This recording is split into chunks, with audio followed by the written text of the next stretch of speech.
बिस्मिल्लाहिर्रहमानिर्रहीम। अस्सलाम वालेकुम नाज़रीन, हमारे स्टूडियो प्रोग्राम फ़ैसले जी घड़ी मां आफ्ताब मोगरी। मां हमेशा चवंदो आहियां फ़ैसला थियणु खपनि हिन धरती धड़ियुनि लाइ। कराची खां कश्मीर, कश्मीर खां वरी कश्मीर ताईं तय आहे त मुल्क में हिन वक़्तु हर तरफ़ महांगाई ऐं महांगाई सां गॾोगॾु बजट जेका अॼु विफ़ाक़ ऐं सूबनि जे विच में जंहिंजो इंतज़ारु आहे त का बजट अहिड़ी अचे जंहिंसां आम माण्हू खे रिलीफ मिली सघे। तय आहे त विफ़ाक़ी बजट ऐं अॼु जेको आहे सो विफ़ाक़ी वज़ीर नाणे वारो जेको विफ़ाक़ी वज़ीर आहे मोहम्मद औरंगज़ेब जेको आहे सो उन जेको आहे सो सर्वे पेश कंदे अॼु केतिरनि ई नुकात ते ॻाल्हाईंदे ऐं आगाह कंदे मीडिया खे जेको ॾसियो आहे उहो उन में केतिरा ई नुक़्ता जेके आहिनि उहे छिकिड़ाईंदड़ आहिनि। तय आहे त मुल्क में हिन वक़्तु पेट्रोल अघ में ई महांगो आहे 20 रुपया। जेका अॼु सर्वे पेश कयो आहे त किथे न किथे ई नज़र अचे पियो त 20 रुपया पेट्रोल में महांगाई में इज़ाफ़ो थींदो। इन सां गॾोगॾु 5 रुपया खंड जी जेको आहे सो रेट में इज़ाफ़ो थींदो। अहिड़ी रीति जेको आहे सो तमामु शयूं जेके आहिनि कॉस्मेटिक जूं ऐं शैम्पू, साबुण, सर्फ, दवायूं सभु महांगे थींदियूं नज़र अचनि पियूं। इन सां गॾोगॾु वज़ीर आज़म शहबाज़ शरीफ़ सदर पाकिस्तान आसिफ़ अली ज़रदारी सां मुलाक़ात बि कई। माशी सूरत हाल ऐं जेको आहे सो विफ़ाक़ी बजट जेको आहे सो जेका पेश कई वेंदी उन ते जेको आहे सो सदर आसिफ़ अली ज़रदारी सां सलाह मशवरो कयो। आसिफ़ अली ज़रदारी साहिबु हिदायतूं ॾींदे चयो त हिन बजट में रिलीफ ॾियण जो जेको आहे सो वधि में वधि सोचियो त आम माण्हुनि खे जेको आहे सो रोज़मर्रा जूं जेके शयूं आहिनि उन्हनि में रिलीफ मिली सघे।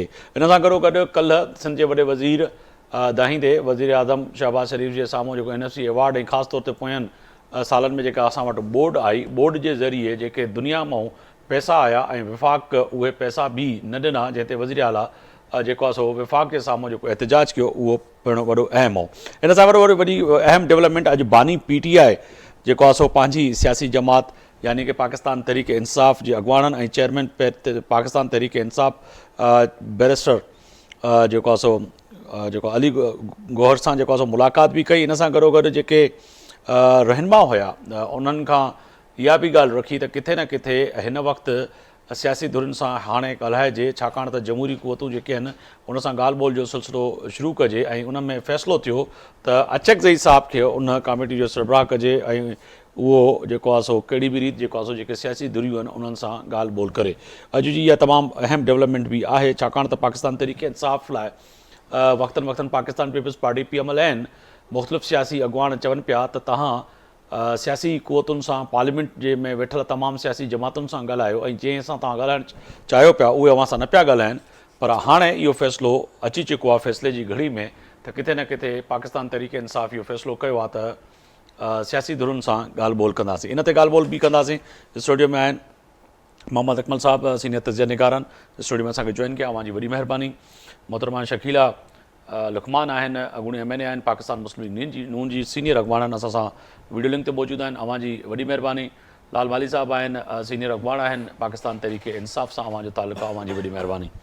सब खां पहिरियां मां लाल वाली साहब मां तव्हां को शुरू कंदुसि, आपसे शुरू करूँगा क्योंकि मैडम साथ हैं तो वो कोशिश करती हैं, कहते हैं कि मुझे सिंधी समझ में नहीं आती कि अगर आप उर्दू में गुफ्तगू करेंगे तो मैं समझ सकूँगी और उस पर जवाब भी दे सकूँगी, तो एक हमारे जो मेहमान हैं उसकी जो है बात उन तक भी पहुँच सके। लाल वाली साहब ये फरमाइएगा कि एक तो आज विफाक ने कहीं ना कहीं जो सर्वे पेश किया है वो बड़ा अहम है। जैसे मैंने स्टार्ट में कहा कि इस सर्वे में तो अल्फाजों की हेर फेर तो है, आपको समझ में आ रहा है कि कहीं ना कहीं जो ये जो चीज़ें हैं 20 रुपये जो अभी तक जो हमारे जो खबरें हैं वो उसमें यही हैं कि 20 रुपये जो है पेट्रोल अगर महंगा होता है तो ये कितना असर पड़ेगा आने वाले तमाम मुल्क की इकनॉमी पे भी और ख़ास तौर पर लोग जो गरीब लोग हैं उनकी बजट पे।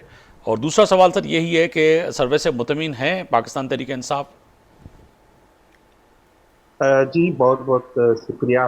मैं मैडम से भी गुजारिश करूंगा कि वो हिंदी ज़रूर सीखें, लेकिन जो अगर उनको समझ में आ रही है तो मैं वो से गुजार करता हूँ।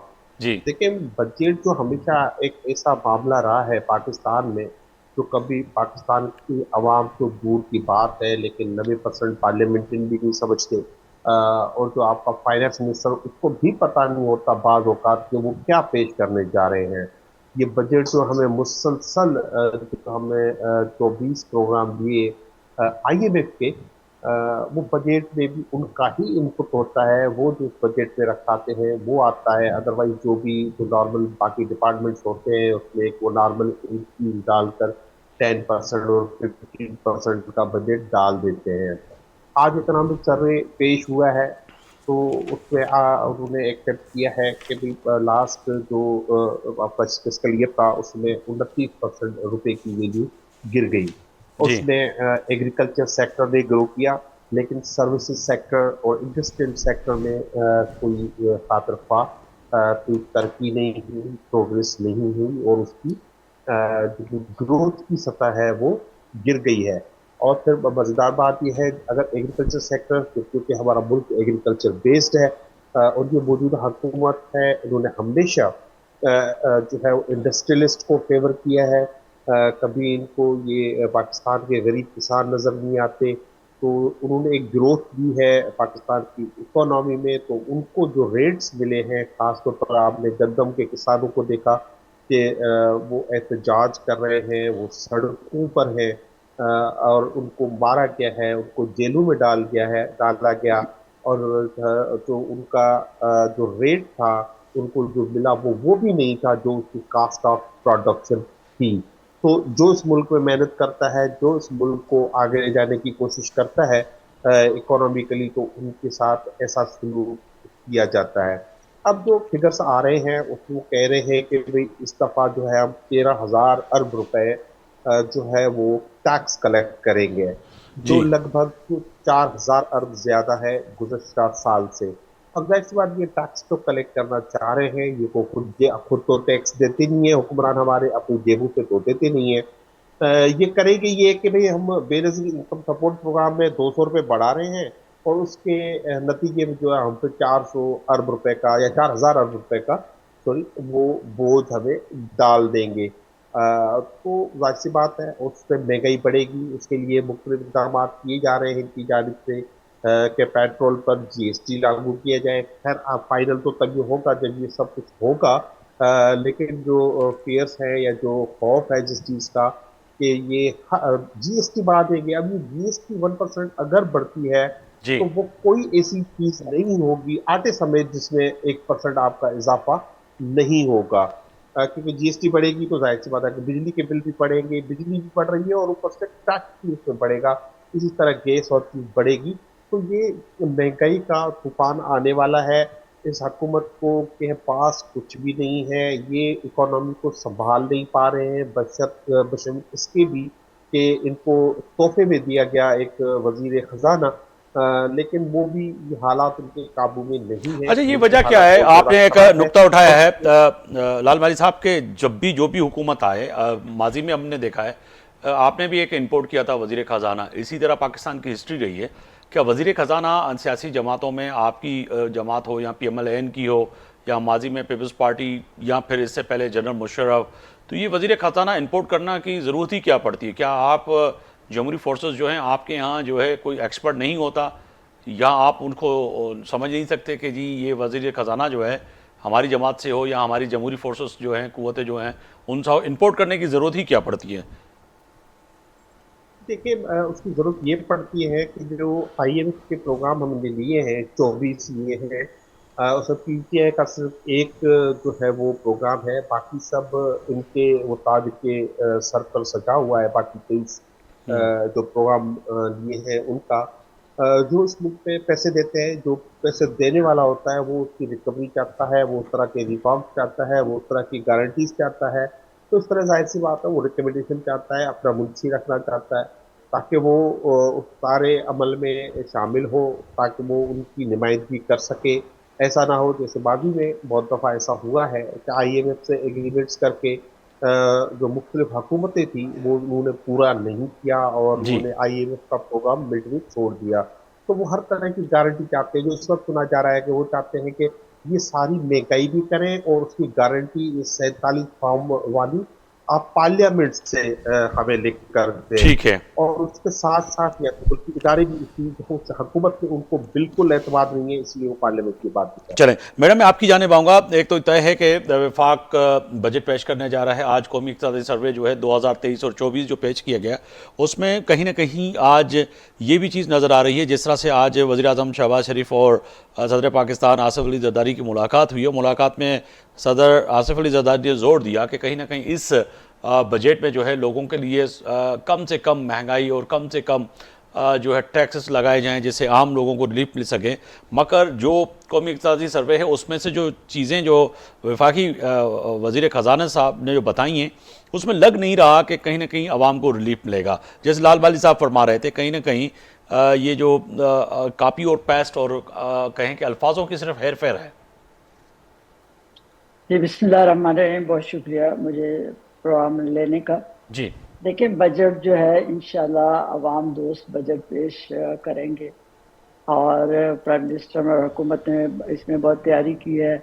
इसमें लोगों को ख़ास तौर पे जो तनख्वाहदार तबका है और आम लोग हैं उनको बहुत रिलीफ देने की कोशिश करेंगे और उनके ऊपर कोई बोझ नहीं पड़ेगा। आपको इससे पहले आपको बताया कि हमारी हुकूमत को बने अभी 100 दिन पूरे हुए हैं और उस 100 दिनों में लोगों को हम पहले रिलीफ दे चुके हैं इन चीज़ों में। आम जो गरीब आदमी है उसको रिलीफ मिल रहा है।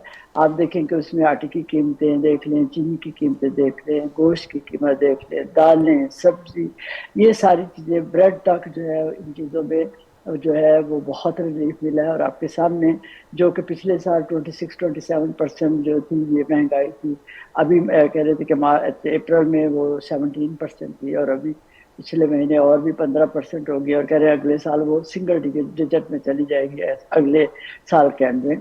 तो ये रिलीफ देखिए हम लोग तो दे रहे हैं। और इसके अलावा आप देखें कि कितनी दफ़ा बिजली ये पेट्रोलियम प्राइसेस की कीमतें कम हुई हैं, कितनी दफ़ा हुई है, अब फिर होने जा रही हैं।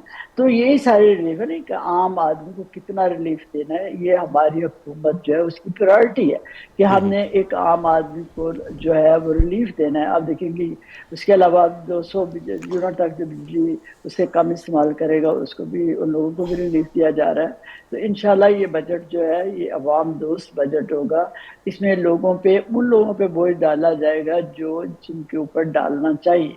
जो टैक्स नेट की बात है, टैक्स नेट में जो लोग टैक्स नहीं दे रहे उनसे ही टैक्स ज़्यादा लिया जाएगा, उन्हीं के ऊपर बोझ डाला जाएगा। आम आदमी के ऊपर टैक्स का बोझ इतना उनकी कैपेसिटी या उसके हिसाब से किया जाएगा। बाकी जो है आम आदमी के ऊपर इस तरह का बोझ नहीं बढ़ेगा। लेकिन डेफिनेटली IMF की जो कुछ शराइत हैं, ज़ाहिर हमने उनके मुताबिक भी चलना है। हम उनकी भी चीज़ों को देखते हैं जो वो टैक्स का ये जो चीज़ें हमें वो बाउंड्री लाइन देते हैं और वो कहते हैं कि ये इसके अंदर रहना है, ये सब हमारे मुल्क के लिए, हमारे लिए हमने वो रहने का तरीका बताते हैं कि भाई इस तरह करोगे तो ये होगा, इस तरह करेंगे तो ये होगा। जिस तरह घर को चलाने के लिए आप सेटअप करते हैं कि ये चीज़ें कम करें, इसमें खर्चा कम करें, इस तरह हमने चलना है। इसी तरह एक मुल्क होता है अगर, और हमें क्योंकि ज़ाहिर है उन्होंने जो है IMF का यही एक तरीका होता है कि वो आपको वो रास्ते बताते हैं कि इस तरह आपने टैक्स, जो पूरी दुनिया में टैक्स दिया जाता है ज़ाहिर है हमें भी टैक्स देना है। मगर मैडम आप जो कह रही हैं कि फ्रूट सस्ता हुआ, दालें सस्ती हुई, चीनी सस्ती हुई, मगर आज जो बजट जो हमारे सामने जो इक़्तिसादी रिपोर्ट है उसमें जो कहीं ना कहीं हमें नज़र आ रहा है कि इस 20 रुपये तो पेट्रोल महंगा होगा, 5 रुपये चीनी महंगी होगी, सरफ और दालें और खाने पीने की चीज़ें मज़ीद महंगी होंगी। तो एक तरफ तो ये जो है वफाकी वज़ीर साहब जो आज जो सर्वे पेश किया उसमें तो हमें हर तरफ महंगाई का तूफान नज़र आ रहा है, मगर बहसियत पीएम ऐन रहनुमा और आपको क्यों ये चीज़ें नज़र आ रही हैं कि ये अवामी दोस्त बजट होगा? किस तरह से अवामी दोस्त होगा? नहीं देखिए, प्राइम मिनिस्टर साहब जो है वो कई दफ़ा इस बात का जिक्र कर चुके हैं कि हम आवाम को रिलीफ देना चाहते हैं, हम आवाम के लिए आए हैं, हम गरीब आदमी जो है उसको फैसिलिटेट करने के लिए आए हैं। और ये चीज़ें अब तक हो चुकी हैं, मैं इसके ऊपर बहस तो नहीं कर सकती। उन्होंने अगर कहा है तो देख लेंगे, अभी बाद 2 दिन में बजट आना सबके सामने आ जाएगा, हो जाएगा कि क्या होना है। अब कहीं अभी ज़ाहिर 2 दिन है, अभी 25 मैं मोहम्मद अकमल साहब को शामिल करता हूँ। मैडम आप साथ ही रहिएगा। मोहम्मद अकमल साहब जो है हमारे साथ स्टूडियो में मौजूद हैं, मायशी तजिया निगार हैं और एक्सपर्ट हैं, उनसे पूछ सकते हैं। सर एक तो बहुत शुक्रिया आपने वक्त निकाला प्रोग्राम के लिए। ये कौमी इक़्तिसादी सर्वे जो है 2023 और 24 जो आज पेश किया वफाकी वज़ीर साहब ने, लग रहा है कि मुल्क में जो है ये महंगाई का जो जिन है वो बोतल में बंद करने के लिए शहबाज शरीफ की हुकूमत या वफाकी हुकूमत कामयाब होगी, क्योंकि मैडम तो जो फरमा रही थी कि तमाम चीज़ें जो हैं सस्ती हुई नज़र आती हैं उनको, और वफाकी हुकूमत कोशिश कर रही है कहीं ना कहीं लोगों पे कम बोझ पड़े। और आज सफल ज़रदारी साहब ने भी आज वज़ीर आज़म साहब को यही हिदायत की है कि कहीं ना कहीं लोगों का ख्याल इस बजट में रखा जाए। आप कैसे देखते हैं? मैं ऐसे देखता हूँ कि हमारा जो बजट है वो हमारी फाइनेंस मिनिस्ट्री थोड़ी बना रही है। हमारा बजट जो है वो तो आईएमएफ बना रहे हैं। अच्छा। तो कल ही जो है ना वो जब पढ़ के सुनाया जाएगा तो मेरे ख्याल में हुकूमत को भी पता चलेगा कि कौन कौन से टैक्स लग रहे हैं और कौन कौन से नहीं लग रहे। बाकी रही बात कि जी आज जो इक्तिसादी सर्वे पेश किया है उसमें 2.36% की ग्रोथ दिखाई है, जिसमें एग्रीकल्चर 6.25% है और तकरीबन 2.1% जो है वो दीगर दो चीज़ें इंडस्ट्रियल और सर्विसेज सेक्टर में ग्रोथ हुई है। तो नो डाउट ये अपेरेंटली ग्रोथ तो नज़र आ रही है और नज़र आनी भी चाहिए थी। ज़ाहिर है जितनी ज़्यादा टैक्स कलेक्शन इन्होंने इस मरतबा की है और टैक्स कलेक्शन का टारगेट भी तकरीबन जो है वो हुकूमत ने पूरा किया है। इसके साथ साथ एक्सपोर्ट्स की अगर आप बात करें तो एक्सपोर्ट भी 30 बिलियन को क्रॉस कर जाएंगी, रेमिटेंसेस भी 30 बिलियन को क्रॉस कर जाएंगी, इंपोर्ट्स में कमी ये भी बड़ी खुशाइंद है। लेकिन इन सब चीज़ों के साथ साथ जो बात की है हमारे वज़ीर ख़जाना साहब ने कि ये रियासत जो है वो भीख के ऊपर या खैरात के ऊपर नहीं चलती बल्कि टैक्सेस के ऊपर चलती है।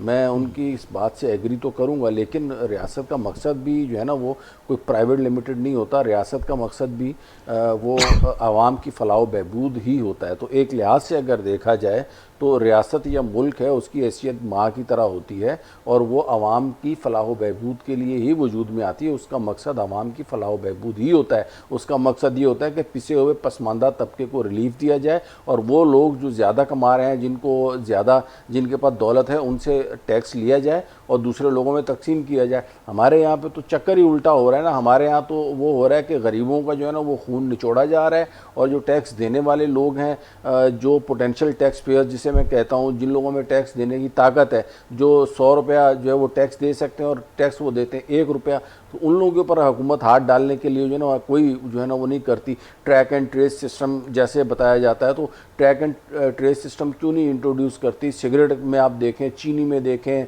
और दीगर जो चीज़ें हैं, आटे में देखें, इसमें सारा ट्रैक एंड ट्रेस सिस्टम हो कि बैकवर्ड सारी वर्किंग हो कि उन्होंने कितने की इन्वाइसिंग की है, उस हिसाब से उनसे टैक्सेशन की जाए। ये सारे के सारे लोग जो है वो टैक्सेशन से बाहर हैं और वो जो गरीब है आपकी और मेरी तरह का, वो जो है ना वो पेट्रोल जो भरवाता है उस पर भी टैक्स देता है, सांस लेता है उस पर भी टैक्स है, सूरज है तो उस पर भी टैक्स है। अब पता नहीं कौन से और टैक्स हुकूमत ने लगाने हैं। और ये 12,000 12,500 अरब रुपए का जो टारगेट इन्होंने रखा है उसको पूरा करने में मुझे नहीं लगता कि आवाम जो है वो सुकून से बैठ पाएगी। बजट के बाद आवाम की चीखें निकल पड़ेंगी जो जिस हिसाब से महंगाई होने जा रही है, जो मुझे नज़र आ रहा है। मगर जो पाकिस्तान मुस्लिम लीग नून और वफाकी हुकूमत जो इस वक्त पुरुमीद और नज़र आ रही है कि भाई कहीं ना कहीं जो ये बजट होगा आवाम दोस्त बजट होगा और इसमें जो है जैसे शराय सूद की बात हमने कल भी की कि स्टेट बैंक की तरफ से जो है 22.5% जो है वो कर दी गई है। ये भी एक बहसियत तज़िये अगर आपको समझ में आ रही है कि ये भी एक गेम है, मुझे तो ये नज़र आ रही। शरह सूद जो है ना, देखें इसके ऊपर काफ़ी जगहों पे बात की है। शरह सूद के एक पॉजिटिव इम्पैक्ट है, एक नेगेटिव इम्पैक्ट है। शरह सूद का पॉजिटिव इम्पैक्ट ये होता है कि ये इस चीज़ की इंडोर्समेंट होती है मरकज़ी बैंक की तरफ से कि महंगाई में कमी आ रही है। क्योंकि ज़ाहिर है जब तक महंगाई एक सर्टेन लेवल तक रहती है उस वक्त तक जो है वो शरह सूद को नीचे नहीं किया जाता। अब चूँकि सेंट्रल बैंक ने शरह सूद नीचे की है तो इसका मतलब ये समझा जाता है आमतौर के ऊपर कि महंगाई में कमी हो रही है। तो ये तो हो गया इसका पॉजिटिव इम्पैक्ट। अब मैं आता हूँ इसके नेगेटिव इम्पैक्ट की तरफ। जो हमारे हालात और वाक़यात नज़र आ रहे हैं बजट के, अगर आप फिगर को कल देखेंगे तो उसमें आपको जो सबसे बड़ा खर्चा नज़र आएगा हुकूमत का वो आएगा सूद का खर्चा। तो सबसे ज़्यादा जो हुकूमत का खर्चा सूद का है और अगर वो 22% के हिसाब से अगला बजट देते हैं तो और 20.5% के हिसाब से बजट देते तो इसमें कम से कम 700 से 800 अरब रुपए का फ़र्क आ जाएगा। तो मेरे ख्याल में हुकूमत ने ये शरह सूद जो है वो कम करने के लिए स्टेट बैंक को इसलिए जो है वो इन्फ्लुएंस किया है मुबैना तौर के ऊपर कि किसी तरीके से जो है वो जो हमारा एक्सपेंडिचर है वो थोड़ा सा कम नज़र आए, थोड़ा से जो बजट का फिगर है थोड़ा मीठा मीठा सॉफ्ट सा नज़र आए, बजाय इसके कि पता चले कि जो हुकूमत के खसारे बहुत ज़्यादा हैं, बजट का डेफिसिट बहुत ज़्यादा। तो बजट के खसारे को कम दिखाने के लिए भी हुकूमत ने जो है वो इसको इंटरेस्ट रेट को नीचे किया है और हो सकता है कि बजट पेश करने और पास होने के फ़ौरन बाद इसको दोबारा से बढ़ा दिया जाए। क्योंकि जिस तरीके से आपने बताया कि पेट्रोलियम लेवी जो है वो लगाने जा रहे हैं 20 रुपए के करीब, और उसके अलावा 5 से 6% अगर पेट्रोल पे सेल्स टैक्स लग जाता है तो महंगाई जो है वो अपने आसमानों को छू जाएगी। तो फिर उसमें इंटरेस्ट रेट कम करने का कोई फायदा लाल माली होगा साहब, ये जो बात कर रहे हैं मोहम्मद अकमल साहब, इन्होंने भी वो उसी पॉइंट पे तरफ इशारा किया जो मैंने स्टार्ट में भी कहा कि अगर पेट्रोल महंगा होता है तो सारी इकनॉमी, सारा जो चरखा है, जो सारा एक सर्कल है, वो पेट्रोल के इर्द गिर्द घूमता है पाकिस्तान के अंदर और दुनिया के अंदर, ऐसा नहीं पाकिस्तान के अंदर। महंगाई कहाँ होती हुई जाती हुई नज़र आ रही है आपको, और समझते हैं कि वाकई अगर ये टैक्सेस में मज़ीद इजाफा होता है तो पहले ही जो है पिसे हुए जो अवाम है सिंध के, पंजाब के, KP के, बलूचिस्तान के, गिलगित के, आज़ाद कश्मीर के, तो मज़ीद ये जो है मुल्क के हालात बदतर से बदतर होंगे, अच्छाई की तरफ तो नहीं जाएंगे फिर? देखिए, बात यह है कि इस वक्त जो हालात है वो कुछ अच्छे नहीं है, मुझे तो बदतर ही लगते हैं। अगर आप देखें, खासतौर पर सिंध में ये जो बेनजीर इनकम सपोर्ट प्रोग्राम के लिए जो सेंटर्स बने हुए हैं, जी जहाँ पे हजारों खवातीन जो हैं वो अपना स्टाइपेंड या वो अपना जो सपोर्ट लेने के लिए जिस तरह गर्मी में, धूप में खड़ी होती हैं, एक दूसरे से झगड़े हो रहे होते हैं, एक दूसरे से लड़ाइयाँ हो रही होती हैं, तो ये एक इंडिकेटर है कि आपके मुल्क में खासतौर पर और सिंध में पर्टिकुलरली जहाँ पे गैस मिल रहा हो, जहाँ पे पेट्रोल मिल रहा हो, जहाँ पे आपके पास पोर्ट हो, सी हो, हर शय चीज़ जो है आपके पास मौजूद है, लेकिन उसकी आवाम जो है वो लाइनों में लग के भीख मांग रही है और वो परेशान है।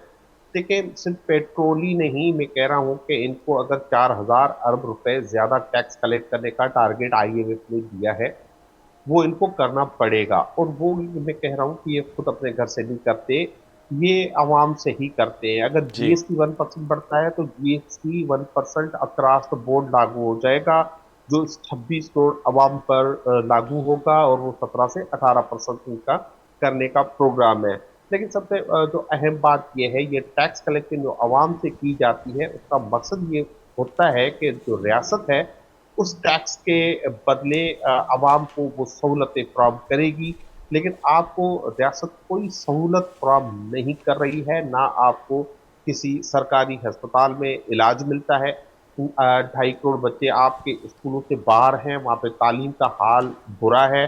अमीरों के बच्चे जो है वो पढ़ते हैं प्राइवेट स्कूल्स में, गरीबों को पढ़ाई की सहूलत भी वो नहीं है। इंफ्रास्ट्रक्चर तबाह है, जैसे आपने पहले कहा कि जो है वो पीपल्स पार्टी ने या चीफ मिनिस्टर ने मुतालबा किया है कि भाई जो पैसे बाहर से आए हैं फ्लड विक्टिम्स के लिए, जो सैलाब में घर डूब गए थे या लोग डूब गए थे, उनके लिए वो पैसे हमें दिए जाएं, जो उनको पूरी दुनिया ने कमिट किए थे, पता नहीं कितने बिलियन डॉलर, उसका अशीर भी पाकिस्तान नहीं आया, और उन्होंने पाकिस्तान की कौम से उस वक्त झूठ बोला था।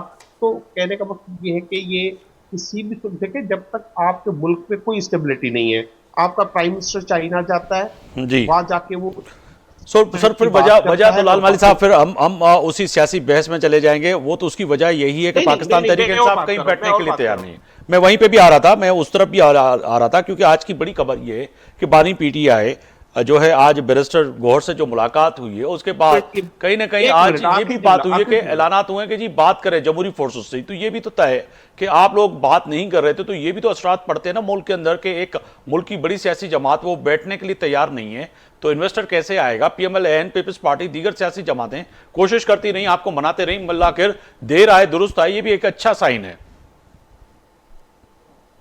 लेकिन जो इन्वेस्टमेंट कैसे आएगी, तो मैं उसके लिए मैं अर्ज करना चाहूँगा कि आपके प्राइम मिनिस्टर, चाहे वो इलेक्टेड हो या इम्पोज हो, वो चाइना जाते हैं, वहाँ से वो कहते हैं कि हमने इतने मुआहदे कर लिए हैं, इतने MOU साइन कर लिए, वापस आते हैं तो सीधे जाकर एक शहीद को कांधा देते हैं। आपके सदर भी जाते रहते हैं, बाकी पॉलिटिकल पार्टीज भी जा रहती हैं।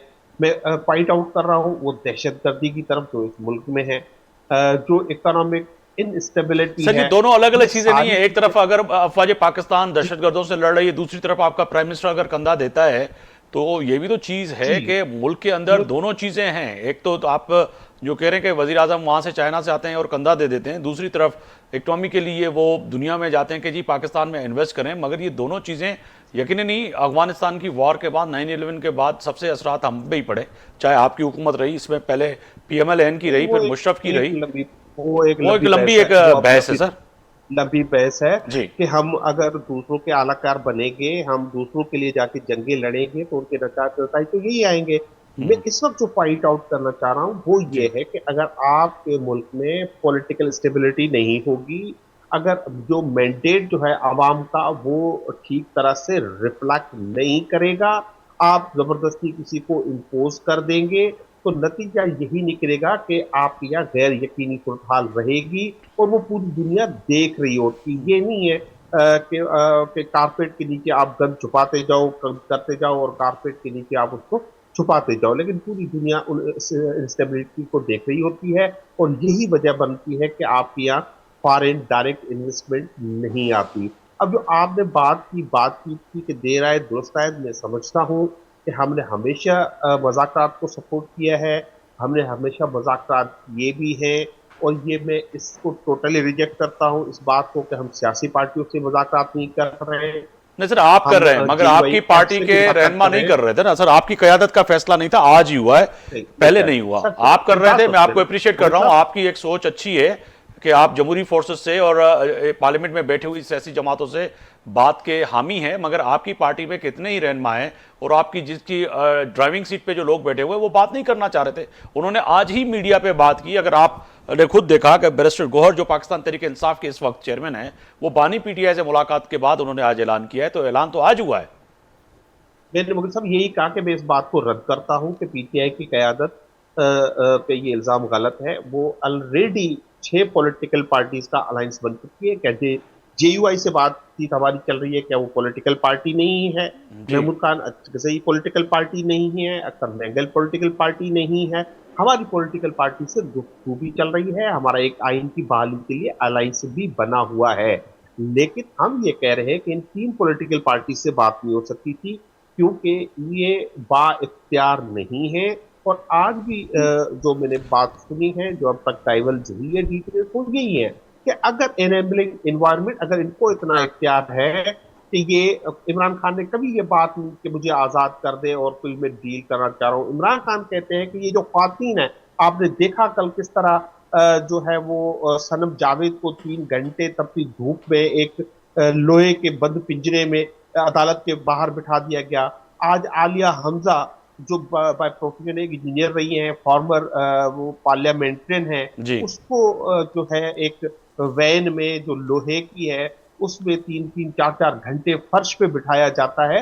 तो ऐसे माहौल में मज़ाक़रात नहीं होते। आप शिबली फराज के घर पहुंच जाते हैं कि आपका घर गिरा देंगे, आप जो है मुख्तलिफ जगहों पे नोटिस देते हैं, आप हमारे सोशल मीडिया वर्कर जो है सोशल मीडिया पर उनको रोज अगवा करते हैं। आप अजहर माशवानी के 2 भाई प्रोफेसर है, वो हमारा सोशल मीडिया एक्टिविस्ट है, उसके 2 भाई प्रोफेसर ठीक है, है। उसको मैं वो सर उठा जी, के आपने ले बड़ी जाते हैं, बड़ी एक मकाम लंबी को ले अभी चार्जशीट आपने जो रखी है, मैं मैडम यानी कि पीएमएल-एन के सामने रखना चाहता हूं। मैडम, एक तो तय है कि लालवाली साहब कह रहे हैं कि हमने कभी मुज़ाकरात से पीछे नहीं हटे। हम जो है जेयूएफए से भी बात कर रहे हैं, हम जो है अचकजई साहब से भी बात कर रहे हैं। आज फिर बानी पीटीआई ने कह दिया कि अचकजई की सरबराही में एक कमेटी बनाई जाए जो कि सियासी फोर्सेस से जो है बात करे और दीगर जमात यानी कि पीएमएल-एन, पीपल्स पार्टी और दीगर सियासी जमातों, वो तो कहते हैं ऑलरेडी हम बात कर रहे हैं, हमने तो बात से कभी डिनाय नहीं किया। ये मुझसे सवाल हुआ है जी जी। जी, आपसे, आपके साथ। जी अच्छा जी, ये तो बड़ी खुशाइन बात है अगर आज ये खबर आई है कि भाई इमरान खान साहब जो हैं उन्होंने महमूद चकसाई साहब को इस बात का इंचार्ज बना दिया है कि भाई आप जो है पॉलिटिकल पार्टी से बात करें। लेकिन मैं एक बात आपको बता दूं, मुझे इस बात पे यकीन नहीं आ रहा। अगर कह रहे हैं तो ये देखें 1-2 दिन में एक और उलट पुलट हो जाएगा, सब कुछ इन्होंने उखाड़ छाड़ कर देनी और मानने ही नहीं है कोई बात। लेकिन चलें, हम जो है वो इस बात को पॉजिटिव साइड में ही लेते हैं, तो ये एक अच्छी बात है। देखें, ये जिनके साथ बात करते हैं ना, कहते हैं कि हम मौलाना फजल रहमान के साथ हम बात करें, ये उनके आप देखें किस तरह नेम कॉलिंग करते होते थे, क्या क्या उनके नाम डालते होते थे, क्या क्या उनके बारे में बुरी तो ये तो बातें करते थे, फिर माजी में अगर जिसका चले जाएंगे तो तज़किरा शहबाज भी शरीफ नहीं साहब जो किया आज जाता। आसिफ अली लेकिन हम जरदारी से मिल इसको रहे हैं, तो वो भी तो उनको रोडों पे देखिए, घसीटने की बात करते। तो ये तो सियासी नारे थे, सियासी मैदान में ऐसी बातें अगर होती हैं जो कि गैर अखलाकन है, जिनकी नहीं होनी चाहिए, मगर माजी में आपने भी की, पीपल्स पार्टी ने भी की, अगर पीटीआई ने की भी है, तो वो अब बैकफुट पे गई हैं और वो अचकजई साहब को जिन पे मेरी वो बात तनकीद सुने, करते हम थे इस बात उनको अभी को अगर उन पे एतमाद करते हुए उनको सरबराह बनाया कि जी आप बात करें, तो ये अच्छी बात है। देखिए, हम लोग वेलकम करते हैं इस बात को। ये हमारे लिए बड़ी खुशहाइन बात है कि उन्होंने महमूद अचकज़ई साहब को या मौलाना को इस बात के लिए उन्होंने आगे उनको कहा। तो हम तो ये तो देखिए, कल ये हमारे साथी थे, अचकज़ई साहब हमारे साथी थे, हमारे हुकूमत का हिस्सा थे, मौलाना साहब हमारे हुकूमत का हिस्सा। हमारे लिए तो ये बहुत आसानियाँ हो जाएंगी कि हम उनके साथ बात करें। लेकिन अल्लाह करे कि यही बात हो, अल्लाह करे कि ये कल को हम जब बातचीत करें तो वो उसको माने भी। ये ना हो उन्होंने आज तक उन्होंने कभी इस बात को माने भी एक्सेप्ट ही नहीं आपकी। किया। उन्होंने हमेशा ये कहा है कि मैं, इनके पास तो ताकत ही नहीं है, मैं ताकतवर हलकों से बात करता हूँ, मैं ताकतवर लोगों से बात करूंगा, मुझे इनसे बात करने की क्या जरूरत। इनके लोग जो बाकी लोग जो बातचीत करते हैं वो भी कहते हैं इनके पल्ले ही कुछ नहीं, हम क्या बात करें। और ये बड़ी खुशहाइन बात है, आज हम वेलकम करते हैं इस बात को और हम रेडी हैं। हम तो, हमारे तो दरवाजे खुले, हम तो हर रोज कहते हैं कि आए हमारे साथ बैठे, चले महमूद अचकज़ई मगर साहब फिर को कुछ इम्तियाज लोग दिलाया तो आप कह रही हैं खुशैन बात है, मगर कुछ लोग आपकी सफों में भी हैं पीपल्स पार्टी में। अभी गवर्नर केपी के फैसल करीम कुंडी साहब ने कहा कि पाकिस्तान तहरीक इंसाफ से बात करना ऐसे ही कि टाइम का जाया। तो ये फिर जब ऐसे आईनी ओहदे पे देखें, ये बैठे हुए देखिए लोग मेरी अगर बात ऐसी सुने, स्टेटमेंट देंगे जो तो पाकिस्तान उनकी तहरीक इंसाफ पास्ट कैसे बात हिस्ट्री करेगी है, आपसे? देखिए पास हिस्ट्री ऐसे ही है। पास, मैंने भी आपको ये कहा ना, जी उनकी पास हिस्ट्री ऐसे ही है। जब हमारी कोलिशन पहली गवर्नमेंट थी उसमें ये अपने लोगों को भेजते थे, हाँ जी ये बात करें, फिर वो एक सेकंड में उनके जो उनकी पार्टी के अपने लोग जो है वो ये खुद ओपनली ये बात करते थे कि ये हमें भेजते हैं कि हमारी बात मानी नहीं जाती। लेकिन देखिए, मैंने आपको पहले ये बात कहा है कि हम बहुत इसको खुशायद बात कहते हैं। अल्लाह करे कि इस तरह, क्योंकि हमारे मुल्क देखें जी, को पूरी जरूरत मुल्क है की इस बात इकनॉमी की। जो है इस हमारे वक्त, लाल माली साहब ने जैसे कहा कि मुल्क में जब अनारकी होगी, मुल्क में जब ये पकड़ दकड़ होगी, मुल्क में दहशतगर्दी होगी, हर महाज पे हम एक दूसरे से लड़ेंगे, तो इकनॉमी और आज जो बजट पे जो बहस हो रही है वो कैसे मुल्क में जो है इन्वेस्टर आएगा, कैसे लोगों को इत्मीनान दिलवाएंगे कि जी आए चलें। एक चीज़ का तो दिलवा सकते हैं कि जी मुल्क में दहशतगर्दी है वो पूरी आलमी सतह पर है, उसको पूरी पाकिस्तान के लोग, सिक्योरिटी फोर्सेस, तमाम जमहूरी फोर्सेस जो है उससे लड़ भी रहे हैं और लड़ते भी आ रहे हैं। मगर जो ये आपस की जो लड़ाई है, ये जो देखिए क्लेश है जो है, ये हमारी, भी तो खत्म होनी चाहिए।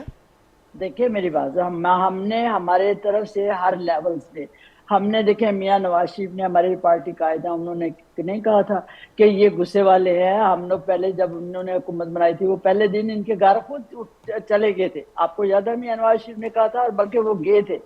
उस वक्त मियां नवाज शरीफ वजीर आजम 2013 में बने थे, तो वो हुकूमत संभालते ही इनके घर चले गए थे मिलने। हम तो हमारी पार्टी जो है वो तो एक पॉलिटिकल पार्टी है और डायलॉग पे यकीन रखती है। इस वक्त हमारी हुकूमत है, हम तो हर रोज जो है, वजीर आजम ने कितने दफा कहा है, हमें पता है कि ये मुल्क को चलाना जो है वो जब तक पॉलिटिकल पार्टी सब ना बैठेंगी उस वक्त ये मसाइल जो हैं ये बड़े मुश्किल नजर आते हैं। और ये बड़ी अच्छी बात है, मैं तो बार बार कह रही हूँ कि ये हम बिल्कुल नहीं कह रहे, लेकिन चलें, उनकी आपने अच्छी बात की है। मैं वो कहता है। मैं चौधरी साहब आपकी तरफ आऊँगा।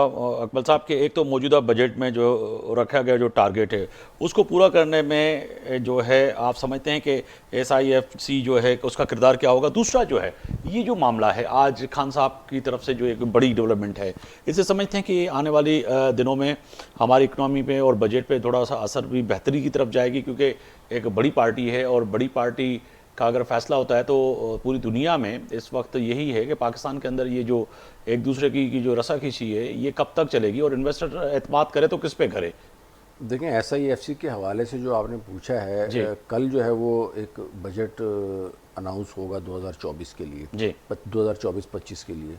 तो उसमें SIFC की अगर बात की जाए तो जितनी भी सरमायाकारी है, फॉरेन डायरेक्ट इन्वेस्टमेंट हो या लोकल इन्वेस्टमेंट हो, बुनियादी तौर पे उसको इन्वेस्टर्स को मोटिवेट करना, उनको अट्रैक्ट करना, ये SIFC की प्राइमरी जिम्मेदारी है। और जाहिर है कि आने वाले बजट में हमारा जो खुसूसी तवज्जो दी जाएगी वो इसी बात के ऊपर दी जाएगी कि मुल्क में इन्वेस्टमेंट आए ताकि कारोबार का पहिया चले, बिजनेसेस स्ट्रॉन्ग हो, लोगों को रोज़गार मिले और महंगाई में कमी हो। और ये सब कुछ पूरा करने के लिए इन्वेस्टमेंट आना जो है ना वो बहुत ज़रूरी है, चाहे वो दूसरे गैर मुल्की इमदाद की सूरत में हो या गैर मुल्की इन्वेस्टमेंट की सूरत में हो। मसलन चाइना का जैसे अभी दौरा किया गया, इसी तरीके से सऊदीया का, कतर का और दीगर ममालिक का chief of the army staff ने और वज़ीर आज़म साहब ने जो है वो मुख्तलिफ दौरे किए और वहाँ से आप देखें कि काफ़ी हद तक कमिटमेंट्स आ गई। लेकिन ये जो पॉलिटिकल इनस्टेबिलिटी है ना, ये हमारे गले का हार बन जाती है। ये बिल्कुल ऐसा ही है मुगैरी साहब, जैसे जो है वो आपको एक जो है वो बाल्टी दे दी जाए और आपको एक ऐसा प्याला दे दिया जाए जिसमें लोग सुराख कर रहे हो कि ये आप इससे भर के जो है वो पानी बाल्टी में डालें तो उससे नहीं भरेगा। तो पीटीआई की हद तक अगर मैं बात करूं तो हमने तो कई इनकी इंटरनल मीटिंग्स का हमारे पास जो है ना वो अहवाल मौजूद है, जिसमें ये लोग बज़ाहिर तो जी ऑफ़र कर रहे हैं कि जी डायलॉग्स करें, लेकिन इंटरनली जो बातें हो रही होती हैं वो जी इस्लामाबाद के ऊपर चढ़ाई कर लेंगे हम, और इस तरह की ख़ास तौर पे केपी के हवाले से जो गैर ज़िम्मेदाराना बयान देते हैं गंडापुर साहब अक्सर व बेशतर कि हम जो है वो इस्लामाबाद पे चढ़ाई कर देंगे और इस तरीके से कर देंगे। तो ये सारी इस सूरत हाल ज़ाहिर है दूसरे इन्वेस्टर भी देखते हैं, अंदरूनी भी इन्वेस्टर देखते हैं, तो उनके लिए जो है ना ये बहरहाल फिर फिक्रिया लम्हा फिक्रिया होती है कि भाई हम कैसे इन्वेस्टमेंट करें, जहाँ पे एक मुल्क एक सूबे का वज़ीर आला कह रहे हैं कि हम जो है ना वो कैपिटल के ऊपर चढ़ाई करेंगे, हम अपना हक लेके रहेंगे, और पता नहीं कौन सा हक लेना है इन्होंने, किस किस्म का हक लेना है। मुल्क जो वो IMF के पास गिरवी जा चुका है उसकी कोई बात नहीं कर रहा है, सिर्फ और सिर्फ हर एक जो है ना वो एक ज़ाती एक जो सियासत है वो एक शख्स के गिर्द घूम रही है। ठीक है, आपका लीडर होगा जो भी है वो आप लोगों के लिए है और आप उसके लिए जो भी करना चाहिए, लेकिन मुल्क तो सबसे पहले है ना। सबसे पहले आपको अपने इस मुल्क का ख्याल रखना है, अपने इस मुल्क का ध्यान रखना है कि मुल्क माशी तौर के ऊपर बर्बाद हो रहे हैं, और आप लोग जो है ना अपनी अंदरूनी मीटिंग्स में जो है ना वो इस किस्म की बात करते हैं जिससे मुल्क में अनारकी फैले, जिससे मुल्क में जो है ना वो एक मरतबा फिर जो है वो लाकानूनियत हो, लोग कानून को अपने हाथ पे लें। 9 मई जो है वो एक मरतबा फिर से दोहराने की कोशिश की जाए। ये बड़ी अथेंटिकेटेड किस्म की न्यूज़ है वो हमारे पास आ रही हैं। तो बज़ाहिर जो है ना वो कुछ हो रहा हो सामने और ऊपर से मुज़ाकरात की बात की जाए, तो ये मेरी समझ में तो बिल्कुल ये लॉजिक आती नहीं है। तो यानी कि अभी भी आपको और बहुत से लोगों को जो आज जो बात हुई है, बैरिस्टर गौहर साहब ने जो बताया है कि जी हम बात करने के लिए तैयार हैं, खान साहब ने कहा है, ये आपको यानी कि समझ में नहीं आ रही, हजम नहीं हो रही कि ऐसा कुछ होगा कि कहीं ना कहीं पाकिस्तान सीरियस नुक्ते पे आएगी। नहीं मुगैरी साहब, अंदरूनी तौर पे इनकी जो मीटिंग्स जो जूम के ऊपर जो लोग आपस में बातचीत कर रहे होते हैं ना, अगर वो आप सुन लें वो उनके बिल्कुल बरक्स होती है। सोशल मीडिया पे एक्स पे आप कह रहे हैं? नहीं, आपस की इंटरनल जो इनकी लीडरशिप की जो मीटिंग्स होती हैं उसमें ये लोग अलग किस्म की बातें करते हैं। वो अगर आप सुनेंगे तो आपको ऐसे लगेगा कि इनके नज़दीक जो है वो सिर्फ और सिर्फ पाकिस्तान का मतलब है इमरान खान, ये सिर्फ और सिर्फ PTI।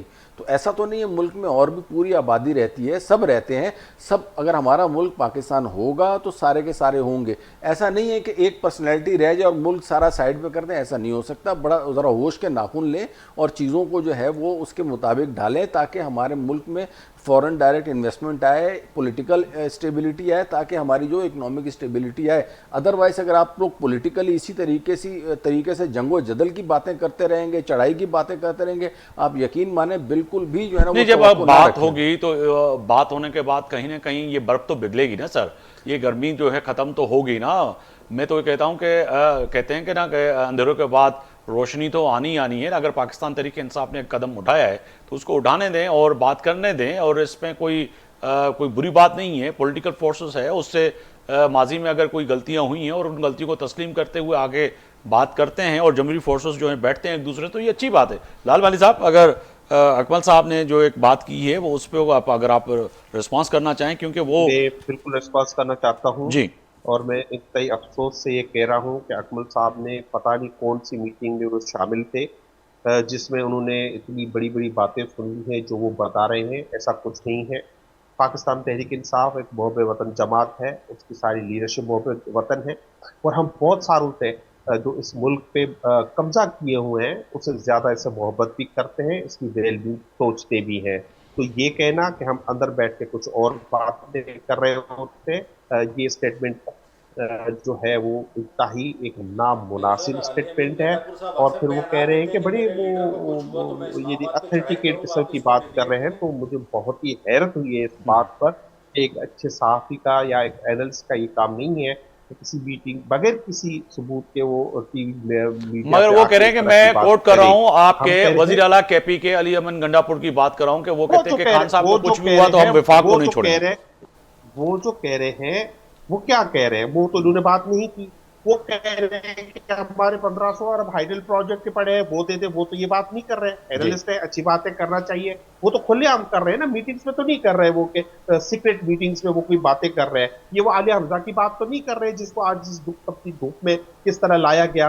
वो ये बात तो नहीं कर रहे कि इमरान खान पे साइफर केस खत्म हो गया, इज्जत केस खत्म होने वाला था, तो उसको किस तरह जो है वो फोर्स करके उसको फैसला नहीं करने दिया गया। वो बातें तो ये नहीं कर रहे।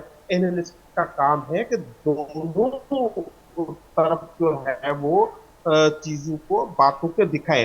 हाँ, बाकी ये जो बातचीत की बात है, हम पहले भी कह चुके थे कि जब बातचीत हो ही नहीं सकती है, बिल्कुल दुरुस्त कह रहे हैं, क्योंकि इनका ये बात आने के बावजूद इनकी तरफ से बयान ये आना चाहिए था कि हम वो बशमूल में आसिफ जरदारी, नवाज लीग, मुख्तलिफ पॉलिटिकल पार्टीज बात कर रहा हूं कि इनकी तरफ से आना चाहिए था फौरी तौर पर कि हम ख्वातीन को एज ए गुडविल जेस्चर आजाद करते हैं जो सियासी तौर पर गिरफ्तार है। 9 मई के वाकयात में वो सारे जो पारसे बन गए जिन्होंने प्रेस कॉन्फ्रेंस की और जिन्होंने ख्वातीन हो या मर्द हो जिन्होंने प्रेस कॉन्फ्रेंस करके पीटीआई नहीं छोड़ी, सिर्फ वही कसूरवार ठहर गए। यार खुदा का वास्ता है, 9 मई तो हम तो कह रहे हैं ना कि जुडिशियल कमीशन बना ले, फरियादी भी आप, जज भी आप, गवाह भी आप और सजा भी आप देंगे। ऐसा तो कम से कम ना करें।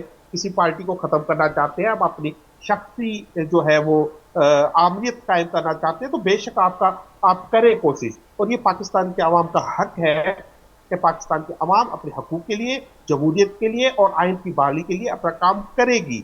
और ये हुकूमत चाहती है, हम पहले भी कह रहे हैं, आज भी कह रहे हैं, हम सियासी कोर्टों से पहले भी बात कर चुके हैं, हमारा इत्तेहाद भी बन चुके हैं। और अगर हुकूमत चाहती है कि बातचीत आगे बढ़े तो उनको एनेबलिंग एनवायरनमेंट बनाना पड़ेगा। ठीक है। उनको जो हमारा मैंडेट इन्होंने चोरी किया है उस पर इनको बात करनी पड़ेगी। मगर अब ये बात नहीं हो करने सकता का कि ये शराइत तो अभी mandate तय चोरी होंगे, करे। मगर सबसे पहले जो हमारे- आपकी बातों से लाल मलिक साहब लग रहा है कि आप अगर बात करने जाएंगे तो सबसे पहले जो सियासी कैदी हैं उनको सबसे पहली फहरिस्त आपके हाथ में वही होगी।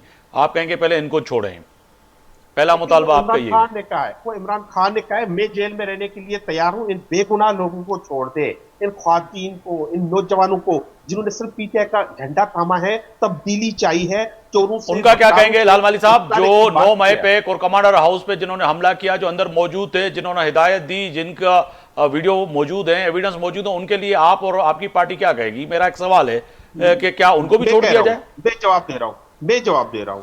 जो ये शिकायत कर रहे हैं वो फरियादी है, जी। जवाबदार उन्होंने या जो मुलजिम ठहराया है वो पीटीआई को ठहराया है। तो एक तीसरा फरीक है इस मुल्क में, जुडिशरी बैठी है। आप एक जुडिशियल कमीशन बना लें जो अगर कोई मुलविस है, तो हम तो नहीं कह रहे कि आप उसको जो है सजा ना दे, बेशक सजा दे। उसके ठीक है। मोरकात क्या थे, किसने हमला किया, किसने नहीं किया। मैं ठीक। वही कह रहा हूं कि आप ही ना बने, फरियादी भी आप, गवाह भी आप, जज भी आप, सजा भी आप दे, ये तो ना करें ना। चले मैडम, आप भी एक खातून हैं और खातून रहनुमा होने के साथ साथ आप सीनियर पार्लियामेंट की मेंबर भी रही हैं। आप समझती हैं कि वाकईतन लाल माली साहब जो कह रहे हैं कि सबसे पहले जो खान साहब भी फरमा रहे हैं कि वो खवातीन जो इस वक्त जेलों में बंद हैं, उनका पहला तो मुतालबा ये है कि जी मैं जेल में रहने के लिए तैयार हूं, मगर उनको छोड़ दें।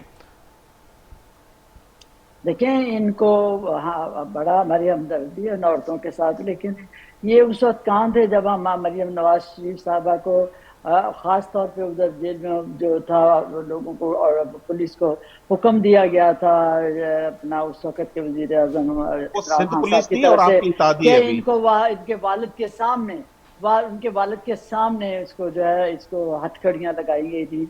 उनके वालिद ने कहा था कि इसको घर से जाके आप इसको जो है वो अरेस्ट कर लें, लेकिन कहा गया था कि नहीं आपके सामने ही करेंगे और आपके सामने ही लेके जाएंगे। और उनको जो वो जो अपनी वालदा जब उनकी बीमार थी वो छोड़ के वहाँ आई थी, क्या उस वक्त इन्होंने इनको रिलीफ दिया था? कि उन्होंने उस वक्त मांगा था कि मेरी बीवी बीमार है, चंद हफ्तों की मैं हमें जो है रिलीफ दे दें, हम आ जाएंगे दोबारा वापस यहाँ जेलों में आ जाएंगे। लेकिन उन्होंने इस बात को नहीं माना था।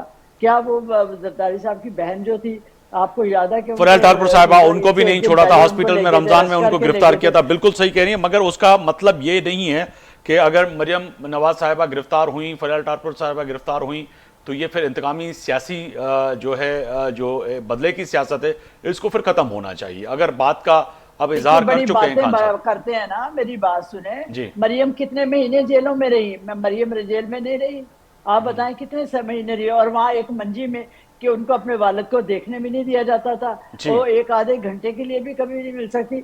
ये तो हर रोज अपनी फैमिली से मिलते हैं, बहनों से मिलते हैं, बीवी से मिलते हैं, सारे रिश्तेदारों से मिलते हैं, अपने जो है वर्कर्स से मिलते हैं, सबसे मिलते हैं हर रोज, और वहाँ आराम से रह रहे हैं, मजे से गलत रह रहे बयानी है हैं। ये। वो तो उनके लिए ये तो गलत बयानी इसलिए वो है। जेल में आराम से, उनको आराम मिल रहा है तो इसलिए वो कह रहे हैं मुझे कोई परवाह नहीं, मैं यहाँ बैठा रहूंगा, क्योंकि उनको सारी गलत फैसिलिटी बयानी मिल है। रही है, सारी फैसिलिटी है उनके पास, ठीक है, लाइब्रेरी सारी भी सहूलत है, उनके- मगर वही वाली बात आ रही है कि कहीं ना कहीं अब बातचीत का सिलसिला शुरू हुआ है तो होना चाहिए कि आगे जाके जो है कम से कम पाकिस्तान की इकनॉमी, पाकिस्तान की जो सियासी सूरत हाल है, इससे माजरे से निकल के बेहतरी की तरफ जाएं। बहुत शुक्रिया मैडम, आपने वक्त निकाला मेरे प्रोग्राम के लिए। लाल माली साहब अवां जी वॾी महिरबानी, मोहम्मद अकमल साहब अवां जी वॾी महिरबानी। तय या त फ़ैसिले जी घड़ी आहे, सुभाणे फ़ैसिलो थियण वारो आहे अवां जो मुंहिंजो ईंदड़ साल लाइ, त मुल्क में बजट कहिड़ी रीति ईंदी ऐं महांगाई कहिड़ी रीति जेको आहे सो असां वटि जेको आहे सो पाकिस्तान में ऐं ख़ासि तौर पे सिंध जे अंदरि माण्हुनि खे रिलीफ मिलंदो या वफ़ाक़ी बजट में अञा वधीक माण्हू इन